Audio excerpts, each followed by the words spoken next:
പ്രിയമുള്ളവർ എല്ലാവർക്കും ഒരിക്കൽ കൂടി എൻ മീഡിയയിലേക്ക് ഹാർദമായ സ്വാഗതം.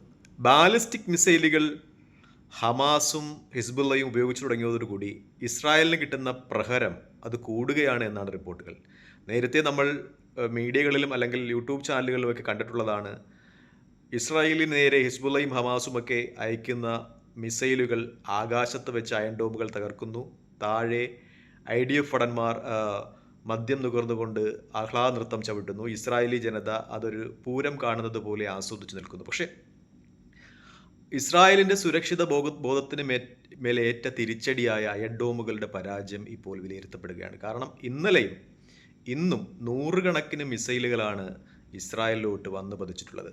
ഇന്നും രാവിലെയും ഒരു 3 നില കെട്ടിടത്തിൻ്റെ മുകളിൽ ഹിസ്ബുള്ളയുടെ മിസൈൽ ടെല്ലവീവ് എന്ന് പറയുന്ന അവരുടെ തലസ്ഥാന നഗരയിൽ പതിച്ചിട്ടുണ്ട്. അതിൽ ആളുകൾ കൊല ചെയ്യപ്പെട്ടതായൊക്കെ റിപ്പോർട്ടുകൾ വരുന്നുണ്ട്.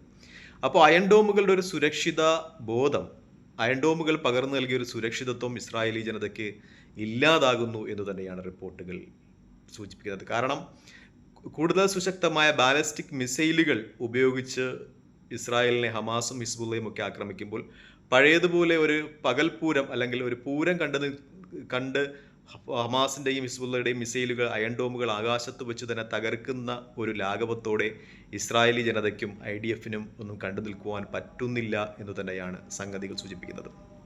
കാരണം ബാലിസ്റ്റിക് മിസൈലുകളിൽ വ്യത്യസ്തമായ സാങ്കേതിക തികവാണ് ഹിസ്ബുള്ളയും ഹമാസും യൂസ് ചെയ്യുന്നത് എന്ന് കണ്ടെത്തിയിട്ടുണ്ട്. വ്യത്യസ്തമായ മാർഗങ്ങളിലൂടെയാണ് ഹമാസും ഹിസ്ബുള്ളയും ആക്രമണം നടത്തുന്നത്. മിക്കപ്പോഴും അവർ ബാലിസ്റ്റിക് മിസൈലുകൾ യൂസ് ചെയ്യുന്ന സാങ്കേതിക ഘടകങ്ങളുടെ വ്യത്യസ്തത അത് അയൺ ഡോമുകൾക്ക് ആ മിസൈലുകളെ തിരഞ്ഞു പിടിച്ച് നശിപ്പിക്കുന്നതിന് തടസ്സമാകുന്നു എന്ന രീതിയിലൊക്കെ റിപ്പോർട്ടുകൾ വരുന്നുണ്ട്. മറ്റൊന്നുകൂടി പുറത്തു വരുന്നത് ഇസ്രായേലി പ്രധാനമന്ത്രി അദ്ദേഹത്തിനെതിരെ വധഭീഷണി ശക്തമായി നിലനിൽക്കുന്നു എന്ന രീതിയിൽ തന്നെയാണ് ഇസ്രായേലി ഇൻ്റലിജൻസ് ഒക്കെ ഇസ്രായേലി ഗവൺമെൻറ് റിപ്പോർട്ട് നൽകുന്നത്.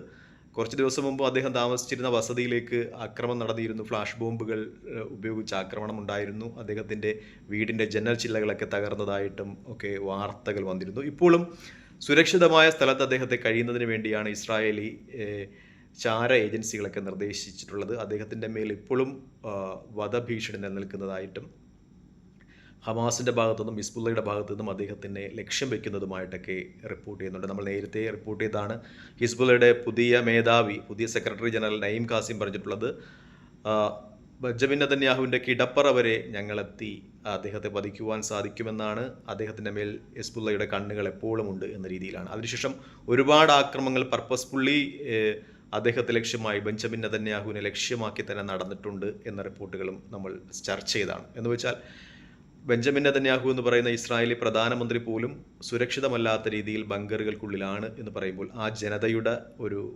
ഭീതി നമുക്ക് ഊഹിക്കാവുന്നതാണ്. നേരത്തേക്ക് പൂർണ്ണ സമാധാനത്തിൽ കഴിഞ്ഞിരുന്ന ഒരു ജനത ബങ്കറുകൾക്കുള്ളിലേക്ക് തികച്ചും തളച്ചിടപ്പെടുന്ന ഒരവസ്ഥയുണ്ട്.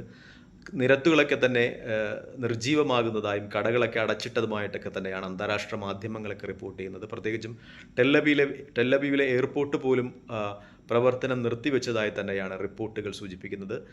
എങ്ങനെയാണോ ഗസയിലും ലബനനിലുമൊക്കെ ഇസ്രായേൽ ജനങ്ങൾക്ക് പകർന്നു കൊടുത്ത ഭീതിയും അതിൻ്റെ തീവ്രതയും അല്ലെങ്കിൽ മരണത്തിൻ്റെ തീവ്രതയും ഒക്കെ എത്രയാണോ ഇസ്രായേൽ എന്ന് പറയുന്ന രാജ്യം തങ്ങളുടെ അയൽ രാജ്യങ്ങൾക്ക് പകർന്നു കൊടുത്തത്, അത്രത്തോളം ഇല്ലെങ്കിൽ തന്നെയും ചെറിയ രീതിയിലൊക്കെ അവർക്ക് അവരുടെ ഇസ്രായേലിൻ്റെ ശത്രുക്കൾക്ക് അത് ഇസ്രായേലിനും പകർന്നു കൊടുക്കുവാൻ കഴിയുന്നു എന്നതാണ് ഇത്തരത്തിൽ ഏറ്റവും പ്രധാനപ്പെട്ടത്. നേരത്തേക്ക് യുദ്ധം ഏകപക്ഷീയമായിരുന്നുവെങ്കിൽ ഇസ്രായേൽ എന്ന് പറയുന്ന രാജ്യം വല്ലാതെ ഭയപ്പെടുന്നുണ്ട് എന്ന് തന്നെയാണ് റിപ്പോർട്ടുകളൊക്കെ സൂചിപ്പിക്കുന്നത്.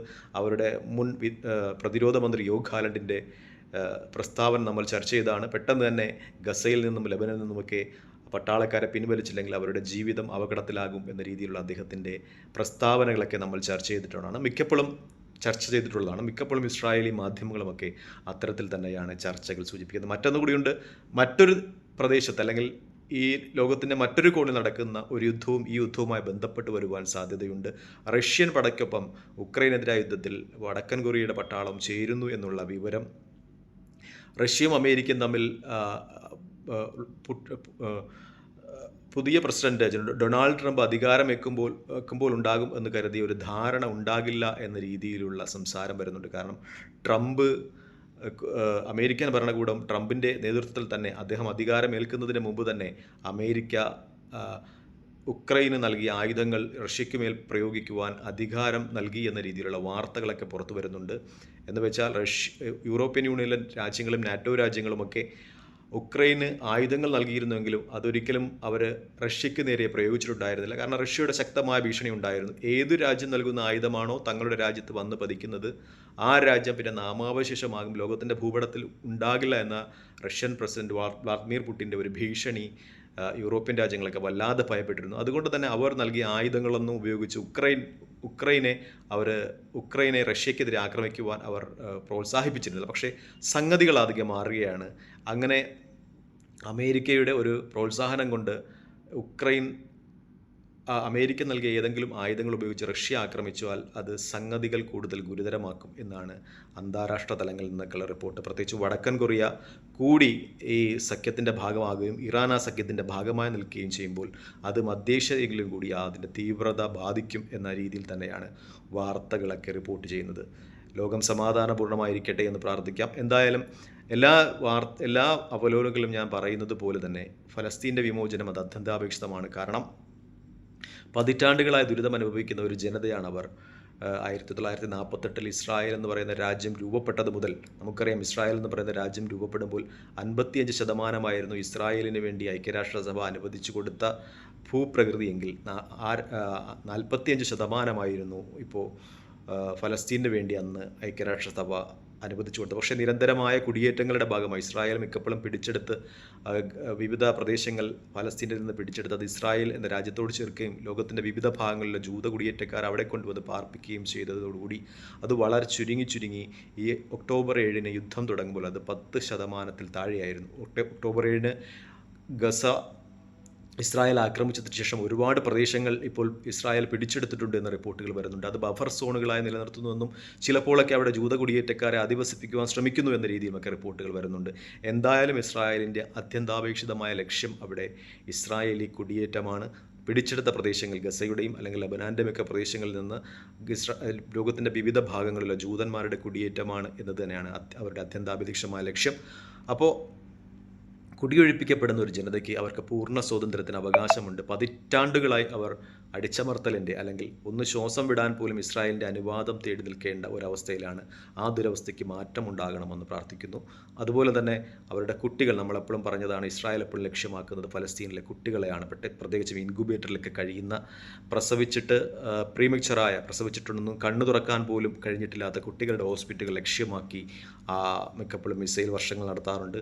ഐക്യരാഷ്ട്ര സഭയുടെ ദുരിതാശ്വാസ കേന്ദ്രങ്ങൾ, ദുരിതാശ്വാസ പ്രവർത്തനങ്ങൾ ഏർപ്പെട്ടിരിക്കുന്ന സ്ഥലങ്ങളിലേക്ക് ലക്ഷ്യമാക്കി മിക്കപ്പോഴും മിസൈൽ ആക്രമണങ്ങൾ നടത്താറുണ്ട്. അന്താരാഷ്ട്ര നിയമങ്ങളൊക്കെ ലംഘിക്കാറുണ്ട്. അപ്പോൾ അങ്ങനെയുള്ള ഒരു രാജ്യത്തിനെതിരെ പ്രതിരോധിക്കുകയാണ് ഫലസ്തീൻ എന്ന് നമുക്ക് വിശ്വസിക്കേണ്ടി വരും. എങ്കിലും ഇരു രാജ്യങ്ങളും സമാധാനത്തിലൂടെ കഴിയട്ടെ. രണ്ട് ഭാഗത്തും ഉള്ള തീവ്ര മനോഭാവമുള്ളവർ പരസ്പരം സമന്വയത്തിലെത്തട്ടെ. ഇസ്രായേലും ഫലസ്തീനും പരസ്പരം അംഗീകരിച്ചുകൊണ്ട് രണ്ട് രാജ്യങ്ങളും പുലരട്ടെ, രണ്ട് രാജ്യങ്ങളും യാഥാർത്ഥ്യമാകട്ടെ, രണ്ട് രാജ്യങ്ങളെയും പരസ്പരം ലോകം അംഗീകരിക്കട്ടെ എന്ന് പ്രാർത്ഥിച്ചുകൊണ്ട് തൽക്കാലം നിർത്തുന്നു. നന്ദി, നമസ്കാരം, ജയ്ഹിന്ദ്. മറ്റൊരു വീഡിയോയുമായി കാണുന്നതുവരെ പ്രാർത്ഥന ഉൾപ്പെടുത്തുക. വീഡിയോ ഇഷ്ടപ്പെടുന്നുണ്ട് ലൈക്ക് ചെയ്യുക, ഷെയർ ചെയ്യുക, കമൻറ്റ് ചെയ്യുക. മറ്റൊരു വീഡിയോയുമായി കാണുന്നതുവരെ ദയവായി പ്രാർത്ഥനയിൽ ഉൾപ്പെടുത്തുക. ജയ്ഹിന്ദ്.